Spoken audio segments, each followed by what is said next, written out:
A table set for people who never returned. Every empty chair carries a question, not about absence, but about who was expected to sit there. In one restaurant, a table was set each night for people who never returned. And over time, that ritual began to change how everyone else ate. The restaurant was small, unassuming, easy to overlook.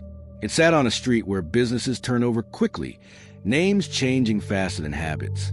What set it apart was not the menu, but the way the dining room was arranged. One table near the window was always prepared before service. Fresh linens, polished glasses, full place settings, and every night it remained empty. At first, guests assumed it was reserved. Some asked when it would be filled. Others requested it specifically, drawn to the light, the space, the sense of importance it seemed to hold. The staff always answered the same way. The table was not available. No explanation followed. To understand why the table mattered, we have to return to the restaurant's beginning. The owner had opened it after a period of loss shared by the neighborhood. Friends had moved away. Some had passed. Others had simply disappeared into different lives. The table was not a memorial. It was a recognition, a way of admitting that not everyone we make space for arrives on time, or ever. The idea felt simple, almost invisible. But over time, the empty table began to exert a quiet gravity. Guests noticed it even when they tried not to.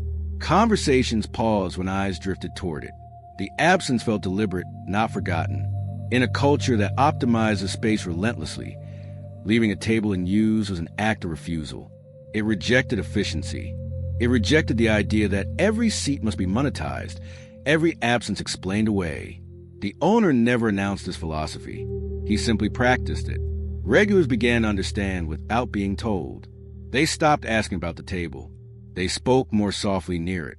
Some left flowers without comment. Others glanced at it before sitting down, as if acknowledging someone unseen. The table did not honor specific names. It honored the idea that not all stories conclude cleanly. And as guests continued to gather around that absence, the owner began to notice something unexpected. The meals felt different, more attentive, more patient, as if the presence of what was missing had made everyone more aware of who was still there.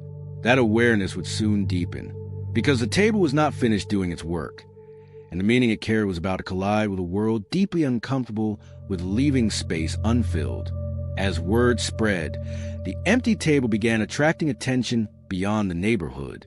Writers noticed it first, framing it as symbolism. They asked what it represented. Loss, migration, memory. The owner answered none of those questions. He knew that naming meaning would narrow it. Still, the curiosity intensified. Inside the restaurant, the staff felt protective. They noticed how the empty table changed behavior. People stayed longer. They spoke more thoughtfully. The room carried a subtle restraint, as if everyone sensed they were not alone, even when the seat remained unoccupied. The owner observed one evening as a couple sat near the table in silence longer than usual. They didn't touch their phones. They didn't rush dessert. Eventually, one of them reached across the table and held the other's hand. Nothing was said. The empty table had created space, not just physically, but emotionally. Pressure arrived from another direction. A consultant suggested monetizing the table through storytelling. Guests could reserve it for remembrance dinners, special menus, premium pricing. The proposal was detailed and convincing. It promised attention, revenue, and control over the narrative. The owner declined without hesitation. Control would have undone everything. The table worked because it was unresolved, because it didn't belong to a cause or a calendar. It existed without instruction. And that openness made people bring their own meanings, their own absences, their own unreturned faces. But refusal has consequences. Reviews grew mixed. Some praised the restraint. Others called it pretentious. Investors questioned the decision. They argued that leaving value unused was irresponsible. The owner listened, understanding that the conflict was no longer philosophical. It was practical. Could the restaurant afford to keep making space for those who never returned? Could absence justify itself in a system built on occupancy? The tension tightened when the lease came up for renewal. The landlord suggested reconfiguring the dining room to increase seating. The empty table was mentioned specifically. Removing it would solve several problems at once. The owner felt the weight of a choice forming: keep the table and risk the restaurant's future, or remove it and close the space that had opened in everyone else. The absence that had shaped the room so quietly was now demanding a decision, and the outcome would determine whether the table's meaning would be honored or erased by the need to fill every seat. The decision did not come easily. The owner walked the dining room late at night, chairs turned up, lights dimmed. The empty table caught the last reflection from the street, unchanged and patient. It had never asked for justification. It had simply existed. And in doing so, it had altered the room more than any renovation ever could. The landlord's proposal was practical. More seats meant higher revenue. Higher revenue meant stability. Stability meant survival. Removing the table would not change the food or the service. Most guests would adjust quickly. Absence, after all, leaves no noise when it goes. But the owner understood what would truly be lost. The table had taught the room how to hold space. It reminded people that not everything unresolved needs fixing, that some absences deserve acknowledgment, not replacement. Removing it would not just change the layout. It would change the tone of every meal. The staff sensed the tension. They moved more carefully around the table, as if aware of its vulnerability. Guests continued to notice it too. One night, an elderly man approached the owner and said quietly that the table reminded him of his brother, who had never come back from the sea. He thanked the owner and left before a response could be offered. Moments like that accumulated. The owner realized the table had become something the restaurant itself depended on, not financially, but emotionally. It grounded the space. It slowed people down. It invited reflection without demand. And once that invitation was removed, there would be no easy way to restore it. The lease deadline approached. The owner signed it without modification. The empty table stayed. The consequences followed quickly. Rent increased. Margins tightened. Fewer reservations could be accepted. The restaurant became harder to sustain. Friends questioned the decision. Advisors warned of burnout. The owner listened, but did not regret it, because the table had already done something irreversible. It had taught people how to sit with what is missing. That lesson, once learned, does not vanish when the chair remains empty.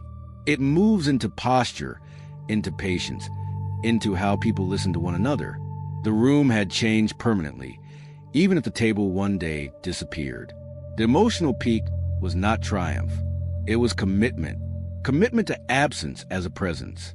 Commitment to memory without inscription. Commitment to letting something unfinished remain unfinished. The final chapter would not be about whether the table survived. It would be about what remained in the people who had eaten beside it. Long after the room itself faced its own ending, the restaurant did not survive forever. Few places built on restraint do. Rising costs, changing neighborhoods, and quieter margins eventually narrowed its future. The owner announced the closing without explanation, without framing it as loss or failure. The empty table remained set until the final night. Guests arrived knowing this time. Some sat closer to the table than usual. Others avoided looking at it altogether. The room felt heavier, not with sadness, but with awareness. Meals were eaten slowly. Conversations softened. People stayed longer than necessary, as if trying to extend something they knew could not be repeated. On the last service, nothing special was prepared. The menu stayed the same. The empty table stayed empty. And that constancy mattered more than ceremony ever could. When the final guest left, the owner cleared the room alone. He folded the linens, stacked the chairs, and stood for a moment beside the table that had never been occupied. Then he turned off the lights. In the weeks that followed, something unexpected happened. People spoke about the restaurant, but rarely about the food. They spoke about how they felt eating there, how they noticed absence differently afterward, how they became more patient with silence, more aware of who was missing and who was still present. The table no longer existed, but its effect did. People left space for one another more easily. They listened without rushing to respond. They stopped trying to resolve every silence. The restaurant had not taught people what to think about loss. It had taught them how to sit with it. That lesson endured quietly, without monument or explanation. In a culture that treats emptiness as something to fix, this place had offered another possibility.